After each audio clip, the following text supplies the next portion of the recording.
ওকে ভাইরা, তাহলে নেক্সট লেকচারে আমরা চলে আসছি। আগের দিন আমরা কিছু ইউনিক নাম দেখছিলাম, নামকরণ। এখন থেকে সব গতানুগতিক, কিন্তু নতুন নতুন সব নাম থাকবে তোমাদের জন্য। যারা করে ফেলেছে নতুন না, বাট যারা করনি, নতুন ফার্স্ট ইয়ারে দেখতে যাচ্ছে এগুলো, তাদের জন্য নিউ একটু। আমরা এখন দেখব অ্যালকোহলের নামকরণ।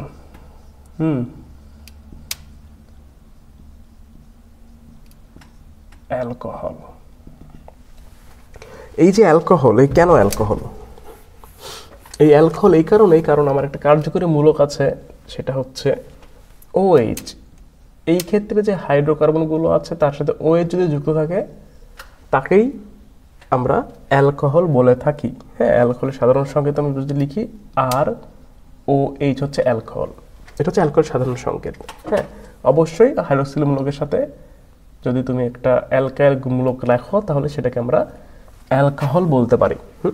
তাহলে আমি যদি এটাকে আমি আর সমান জানি কি, CnH2n+1OH, এটা হচ্ছে অ্যালকোহল, তাই কি না? এটা অবশ্যই তাহলে অ্যালকোহল।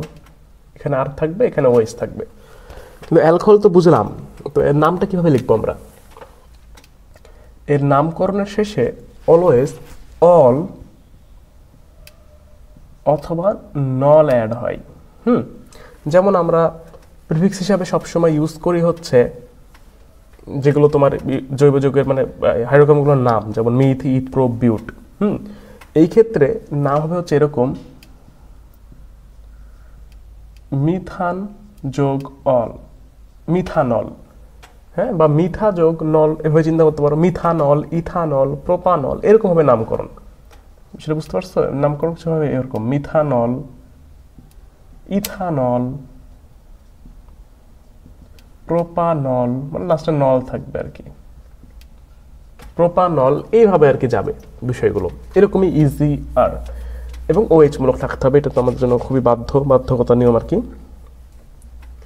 হ্যাঁ, কিন্তু এটা হচ্ছে মিথান, ইথান, প্রোপান, এভাবে আর কি থাকবে। মিথান, ইথান, প্রোপান, এভাবে থাকবে এর প্রিফিক্সটা।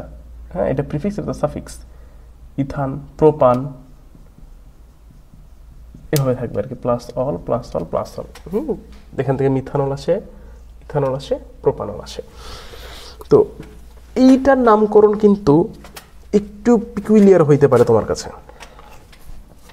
এইখানে OH মূলক বিদ্যমান, OH মূলক তো থাকবেই। তো এইখানে আমাকে সব কিছু ছাইড়ে ছুড়ে OH এর দিকে আসতে হবে, কারণ OH এখন আমাদের দেখা মতো সর্বোচ্চ সক্রিয়। বাকি তোমার ওই মিথেন, ইথেন বা তোমার অ্যালকাইন থেকে OH-টা বেশি সক্রিয়। তো ওই দিক থেকে কাছে তোমাকে ওই দিকেই যাইতে হবে, এটা হচ্ছে এর প্রধান নিয়ম। তার জন্য তোমাকে যা যা করতে হবে তা তুমি করবা। একটা এক্সাম্পল যদি আমরা এখানে দেখতে চাই, এখন CH3, CH2, CH3, CH2OH, এটা ধরো একটা অ্যালকোহল। এটা এই যখন একটা অ্যালকোহল, এটা তো আমরা সবাই আশা করি বুঝতে পারছি, কারণ OH আছে একটা কার্বনের সাথে যুক্ত OH। তাহলে অবশ্যই যে কার্বনে হাইড্রক্সিল থাকবে ওইটা হচ্ছে 1 নাম্বার হবে, যে কার্বনে OH মূলক থাকবে সেটা হবে 1 নাম্বার। আশা করি বুঝতে পারছো। তাহলে এইটা আমার 1 নাম্বার কার্বন। খুব সহজ কথা, যেখানে OH সেটা 1 নাম্বার, যেখানে OH অ্যাকচুয়ালি সেটা না, যেখান হতে OH কাছে সেদিক হতে নাম্বারিং করবা, সেদিক হতে নাম্বারিং। যেখানে তো OH কাছে, এটা হচ্ছে মূল কথা, কাছে। এখন এমন তো না যে OH-টা আমি তো ঠিক এইভাবে লিখতে পারতাম। তাহলে OH এখানে আছে 1, এটা 2, এটা 3, এটা 4। তার মানে নামকরণটা কিভাবে যাচ্ছে আমার দেখো তো, যে এটা হবে হচ্ছে 2 মিথাইল, 2 নম্বরে মিথাইল আছে, 2 মিথাইল, এটা কি বিউট, এটা কি বিউটানল, বিউটানল বলতে পারি এটাকে আমি, বিউটানল 1 বলা যায়, 1 বলতে পারো তুমি, এটাকে বিউটানল 1 বলতে পারো, বিউটান 1 অল বলতে পারো। এইভাবে কিন্তু বিষয়টা ক্লিয়ার করা যায়। তাহলে আশা করি তুমি কনসেপ্টটা বুঝতে পারছো যে একটা কেমন একটা অ্যালকোহল হতে পারে। তো কিছু একটা এক্সাম্পল আমরা আরো একটা এক্সাম্পল দেখি। তো আমি এখানে আরেকটা এক্সাম্পল তোমাকে লিখতে বলতে পারি, যে এরকম দেখতে একটা যৌগ আছে CH3, ভাই OH থাকলে অ্যাকচুয়ালি অত কাহিনী করে লাভ নাই। CH3 3 CH2 CHOH CH2 CH3 আমি ইচ্ছা মতো দিতেছি, তুমি কনসেপ্ট বুঝলেই হইলো। তুমি এখানে একই সাথে ওই আগের জিনিসগুলো ঢুকাইতে পারো, কিন্তু OH এর কাছেরটা তোমার কার্যকারিতা বেশি থাকা লাগবে। আমি দিই দেখি, আমি ট্রাই করে দেখি।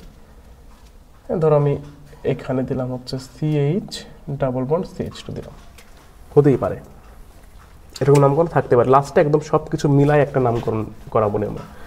যদি খেয়াল করো এখানে OH কোন দিক থেকে কাছে, যদি দিক থেকে নাম্বার করি 1 2 3 4 5 6 1 2 3 4, এটা তো বাদই, কারণ দিক থেকে গেলে 4-এ চলে যাচ্ছে, ওটা বাদ। তাহলে আমার এই নাম্বারিংটা ওকে, এই নাম্বারিংটা আমার ওকে আছে। তার মানে নাম আমি কি লিখবো বলো তো? এটা হচ্ছে হেক্স, সরি 4 ইথাইল। 4 এর একটা ইথাইল মূলক আছে না, 4 ইথাইল হেক্স। এবার মজা আছে, হ্যাঁ 4 মিথাইল তুমি হেক্সা লিখবা, হেক্সা প্রোপান, তুমি হেক্সও লিখতে পারো, হেক্স লিখলেও কোনো আপত্তি নেই, প্রোপ লিখলেও কোনো আপত্তি নাই। হ্যাঁ তুমি নামে প্রোপ লিখলেও কোনো আপত্তি নাই। হ্যাঁ তারপরে বিউট 1 অল, এটাকে তুমি এভাবে লিখতে পারো, বিউট 1 তো এটাকে তুমি এভাবে লিখতে পারতা, বিউট 1 অল, অবশ্যই লেখা যায়। 4 ইথাইল হেক্স। তারপর দেখো তো 1 নাম্বার কার্বন একটা ইন আছে না, দ্বিবন্ধন 1 ইন 3 অল। বিষয়টাকে ক্লিয়ার, নামকরণটা কেমনে করতে হয়, এই দ্বিবন্ধনটা আমি এভাবে উল্লেখ করব, আবার হাইফেন দিয়ে আমি তার অ্যালকোহল মূলকের অবস্থানটা নিরূপণ করব। এটা হচ্ছে এর নাম, 4 ইথাইল হেক্স 1 ইন 3 অল। নামকরণগুলো তুমি যেভাবে একটু চিন্তা করো না, নামকরণগুলো খুবই সহজ, এত কঠিনের কিছু নাই নামকরণে। ওকে, অ্যালকোহলের নামকরণ মোটামুটি এই 2-4টা একটু আমরা দেখবো, বেশি কিছু দেখবো না। এই 2-4টা দেখলে মোটামুটি আমাদের বিষয়টা ক্লিয়ার হয়ে যাবে। যেমন একটা এক্সাম্পল হচ্ছে CH3 CH2 CH, এখানে CH3 একটা আছে, ধরো CH3 CH, নামকরণটা কেমন হয়ে গেল দেখো, CH3 CH CH3 CH CH2 CH2 CH3 CH2 OH। তুমি এটা কি করবা বলো, এর নামকরণটা? এই নামকরণটা করতে হলে আমি একটু ফাস্ট যাবো আজকে থেকে, অ্যালকোহল অ্যালডিহাইড একই লেকচারে শেষ করবো আজকে। তুমি কিন্তু সর্বোচ্চ কার্বন নিতে চাইলে তোমাকে কি করতে হয় বলো তো? 1 2 3 4 5, 1 2 3 4 5, দুই পাশে সমান আছে, সে দুই পাশে সমান নাই। আমি এটাকে একটু মডিফাই করলাম, একটু চেঞ্জ করলাম, এটাকে 2 দাও, এখানে একটা 3 দাও, ধরো এরকম আছে 1 2 3 4 5 6 এ পাশে, 1 2 3 4 5 এ পাশে। তাহলে কি বিষয়টা ঠিক থাকলো? বিষয় কিন্তু ঠিক থাকলো না। এইখানে আমার মূল সার কিন্তু অ্যাকচুয়ালি OH ধরেই হবে, OH ব্যতীত আমার মূল এটা হবে না, সরি এখানে OH ব্যতীত কিন্তু আমার কাহিনী হবেই না, OH আমার লাগবেই। তো এখানে যদি আমি নাম্বারিং করি, তাহলে আমার নাম্বারিংটা কিরূপ করে করা উচিত? এই নাম্বারিংটা তোমার অবশ্যই যে কার্বনে আমার OH-টা থাকবে সেটাকে 1 নাম্বার ধরবো, 1 2 3 4 5, তাহলে আমি পাবো হচ্ছে 4, ও না 4 তো পাবো, এটাও একটা শাখা, এটাও একটা শাখা কিন্তু এখানে। তাহলে নামটা কি পাবো আমি বলো তো? আমার এটা হচ্ছে কি প্রোপাইল, এম আগে 4 মিথাইল 3 প্রোপাইল, কি এটা বলো তো? এটা কি? পেন্টানল, পেন্টানল, এটা হচ্ছে এর নাম। তো এর সাথে তুমি আরো কিছু অ্যাড করলে করে নামকরণ করতে পারো, খুব বেশি ঝামেলা হবে না, খুব বেশি সুবিধাও হবে না, নামকরণ এটাই থাকবে আলটিমেটলি। ওকে, আমি অ্যালকোহলের এখানে ইস্তফা ঘোষণা করলাম। আমরা এখন একটু নেক্সট টপিক্সের দিকে যাই, দেখি সেটা কি। অ্যালডিহাইড পড়তে চান আমরা, এখন একটু আমরা অ্যালডিহাইড দেখি অ্যালডিহাইডটা আসলে কিরকম। অ্যালডিহাইড,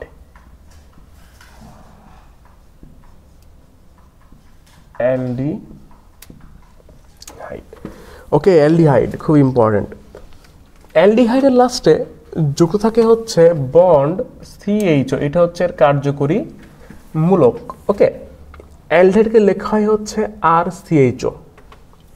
আর সিএইচও হচ্ছে অ্যালডিহাইড। এইটার আমরা অ্যালকোহলের জন্য নাম দেখলাম না যে নল। ওকে, নল শেষে অ্যালকা নল হয়, এর শেষে নাম হয় হচ্ছে অ্যালকানেল। অ্যালকানেল হচ্ছে ন্যাল, ন্যাল ন্যাল হচ্ছে অ্যালডিহাইডের জন্য নাম। যেমন আমরা নল, এটা ন্যাল, নয় জফলা আকার। ওকে, ইথান যোগ অল, ইথ যোগ ন্যাল, ইথান যোগ ন্যাল, এটা হচ্ছে ইথান যোগ অ্যাল, এইটা হচ্ছে অ্যালডিহাইডের নামকরণ। এর যদি আমি ক্ষুদ্রতম সদস্য নিয়ে কাজ করি, ধরো ক্ষুদ্রতম সদস্য, একটা মজা বুঝতে পারবা এখনই। হ্যাঁ, এর ক্ষুদ্রতম সদস্য হচ্ছে HCHO। বিষয়টা কি বুঝতে পারছো? এটা একটা যোগ এভাবে হয়। এই অ্যালডিহাইড থেকে শুরু হচ্ছে, এরকম কিছু পাবো আমরা। অ্যালডিহাইড এমন একটা কার্যকরী মূলক যার নিজেরই কার্বন বিদ্যমান, তার মানে এই একটা কার্বন যুক্ত কার্যকরী মূলক। খুব ইম্পর্টেন্ট একটা কথা বললাম আমি। অ্যালডিহাইড হচ্ছে একটা কার্বন যুক্ত কার্যকরী মূলক, সি যুক্ত কার্যকরী মূলক। ঠিক আছে, অ্যালডিহাইডের এই সি থাকার দরুন ওই সিটাও আমার কাউন্ট করতে হয়, কিন্তু সিটা থাকার দরুন ওই সিটাও কিন্তু আমার কাউন্ট করতে হয় সব সময়। তাহলে এটা যেহেতু এক নাম্বার আমার HCHO এবং ক্ষুদ্রতম এইচ এর সাথে এটা থাকলে হবে সেটা ক্ষুদ্রতম। এটার নাম হচ্ছে মিথানেল। দুইভাবে নামকরণ, মিথানেলডিহাইডও বলে অনেক সময়, বা মিথানেলও বলা হয়। এটাকে বলা হচ্ছে মিথানেল। এটা হচ্ছে ক্ষুদ্রতম সদস্য, অ্যালডিহাইড গোত্রের এর চেয়ে ছোট কোনো সদস্য আর নাই। এর নামকরণ কি বলবো আমি, অ্যালকোহলের মতো ওইরকম না, কারণ এইটা যেখানে আছে ওটাই এক নাম্বার কার্বন ভাই, এর চেয়ে সহজ কোনো কথা নাই। এইটা যেখানে আছে ওইটাই এক নাম্বার, নিজেই কার্বন যুক্ত এবং অত্যন্ত সক্রিয়। তাহলে এ যখন সক্রিয় এত বেশি, প্লাস ওর কার্বনই বিদ্যমান, ওখানে যেখানে থাকো না কেন ওটাই এক নাম্বার, ওটা ধরে তুমি তোমার শিকল তৈরি করো এবার সর্ববৃহৎ। এটা মাথায় রাখবা। যেমন একটা এক্সাম্পল দিই, CH3 CH2 CH CH3 CH CH2 CHO CH2 CH3। ওকে, ডান। আমি একটা যৌগ লিখছি এরকম ভাই, আমি এখন সামনে দিয়ে গেছি, তোমাদের যৌগ চিন্তার কোনো কষ্ট হওয়ার কথা না এখন পর্যন্ত। মানে যৌগ দেখে বুঝতে পারো যে কোনটা অ্যাকচুয়ালি কি যৌগ হচ্ছে। তাহলে এখানে একটু খেয়াল করে দেখো যে আমার সর্ববৃহৎ শিকল আমি কি হচ্ছে না হচ্ছে আমি জানি না ভাই, আমার এখানে অ্যালডিহাইড আছে এবং এর চেয়ে সক্রিয় কোনো যৌগ নাই, তাহলে ওইটাই থাকবে, ওটা নিয়ে কোনো সমস্যা নাই আমার। এক, এটা 1, এটা 2, এটা 3, এটা 4, এটা 5, এটা 6, কোনো কথা হবে না, এটাই অ্যাকচুয়াল নামকরণ। তাহলে এটা যদি ধরি আমি, তাহলে নামকরণ করলে কি হবে বলো তো? তুমি ইজিলি দেখতে পাচ্ছ যে 3 নাম্বার একটা ইথাইল গ্রুপ আছে, 4 মিথাইল আছে, তাহলে কি 3 ইথাইল,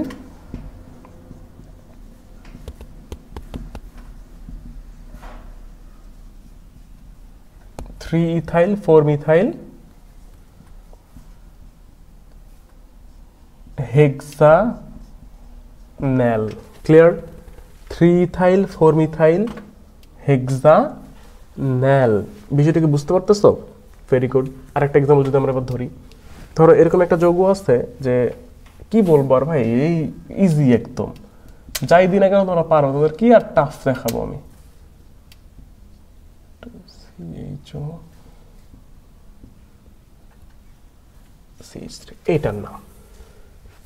এটার নাম কি?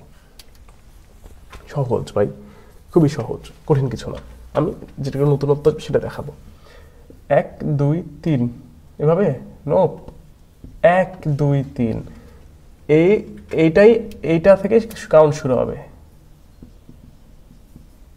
এটা হতে কাউন্ট হবে, তুমি অন্যদিকে যাওয়ার চিন্তা করতে পারবো না। তাহলে কি 2 মিথাইল, হাইফেন গুলো খেয়াল করো, 2 মিথাইল কি এটা প্রোপানেল, 2 মিথাইল প্রোপানেল। বিষয়টা কি ক্লিয়ার? আচ্ছা, এবার একটা মজার জিনিস আছে, মোর দেন ইনাফ। দুইটা নামকরণ করছো, একটু খেয়াল করো, একটু প্র্যাকটিস করবা। প্র্যাকটিসের জন্য আমি কিছু টাইম মতো তোমাদের ছবি দিয়ে দেবো, একটু প্র্যাকটিস করলেই হবে। মূলত যে কোনো একটা বই থেকে প্র্যাকটিস করলে মোর দেন ইনাফ। হ্যাঁ, যে নামগুলো শেখাচ্ছে এগুলো খুবই খুবই কাজে আসবে। বেশি জটিল নামকরণ কোনো কাজে আসে না। অনেক কিছু করা যায় ভাই, অনেক ধরনের নামকরণ আছে। তোমাদের জাস্ট যেগুলো পরীক্ষার জন্য ইম্পর্টেন্ট, যোগ্যতা চেনার জন্য, ওইটাই মোর দেন ইনাফ। এখানে একটা ঘটনা আছে, একই যৌগে অ্যালকোহল আর অ্যালডিহাইড একই সাথে আছে। এবার একটা জিনিস খেয়াল করো, একই যৌগে একটা অ্যালডিহাইড মূলক আছে আর একটা অ্যালকোহল মূলক আছে। বিষয়টা দেখতে কিছুটা এরকম, CH3 CHOH CH2 CHO। আমি একটা এক্সাম্পল দিলে বুঝে যাবো, CHO। এই হচ্ছে আমার সেই যৌগটা। আচ্ছা ভাই, এই যৌগ তো ফার্স্ট অফ অল অ্যালডিহাইড সর্বত সক্রিয় এই যৌগের, তাই কি না? পরবর্তীতে এই OH-টা কি হিসেবে আসছে বলো তো? এখানে প্রতিস্থাপক হিসেবে এসেছে। একটা সর্বত সক্রিয় যৌগের এই যৌগমূলককে তো এই কখনো তুলতে পারবে না, ফলে একটা হাইড্রোজেনকে তুলছে, ওই তুলে পরে এসে যুক্ত হয়েছে, কিন্তু মূল যৌগ অ্যালডিহাইডেরই। তাহলে এই OH-টা কি হিসেবে আসছে এখানে? এই OH-টা আসছে প্রতিস্থাপক হিসেবে। প্রতিস্থাপক আগে যেরকম ছিল তোমার ওই ইথাইল মিথাইল, ঠিক এখানে এরকম এরও কোনো এর কাছে এর কোনো পাত্তা নাই। এখন সবচেয়ে বড় নেতা, এর ছোট নেতা, এখন এর পাত্তা নাই। এখানে একটা অ্যালকোহল বলা যাবে না। এই যৌগ হচ্ছে অ্যালডিহাইড, এই যৌগ কখনো অ্যালকোহল না। অ্যালকোহল মূলক আছে, তখন যখন এই OH-টা এই OH-এর চেয়ে কোনো সর্বোচ্চ সক্রিয় কোনো মূলক ওই যৌগে উপস্থিত থাকবে, তখন OH-টা ওখানে প্রতিস্থাপক রূপে থাকে। এই প্রতিস্থাপক OH-এর কিন্তু নাম আর তখন নল হয় না। নল হয় না। এই প্রতিস্থাপক নল হয়, আমি লিখতে পারবো, ওটাও দেখাচ্ছি সিস্টেমটা, কিন্তু এটার নাম তখন একটু চেঞ্জ হয়ে যায়। প্রতিস্থাপক নাম হচ্ছে OH-এর প্রতিস্থাপক নাম হচ্ছে হাইড্রক্সি, তখন এর স্বরূপে ফিরে আসে হাইড্রক্সি। তাহলে OH-কে বলাই হচ্ছে হাইড্রক্সি। নাম এটাই 1 নাম্বার, 2, 3। এর নাম কি হবে বলতো? 3 হাইড্রক্সি। 3 হাইড্রক্সি কি এটা? 4। 3 হাইড্রক্সি বিউটানল। আশা করি নামটা বুঝতে পারছো। তুমি এই নামটা ইউজ করতে পারো, এটা ভুল না। মানে এটা অ্যাকচুয়ালি এটাই নাম, কিন্তু আমি এটা আরেকটা নাম বলা পছন্দ করি, আমি প্রিফার করি সেটা হচ্ছে, এটাকে তুমি এইভাবে বলতে পারো যে সব ওই যৌগের সাফিক্সের ভেতরে লিখতে হবে, সাফিক্স প্রিফিক্সের ভেতরে। তো এটা বিউট, এই যৌগের কিন্তু মূল সাফিক্স বিউট। ওকে, বিউট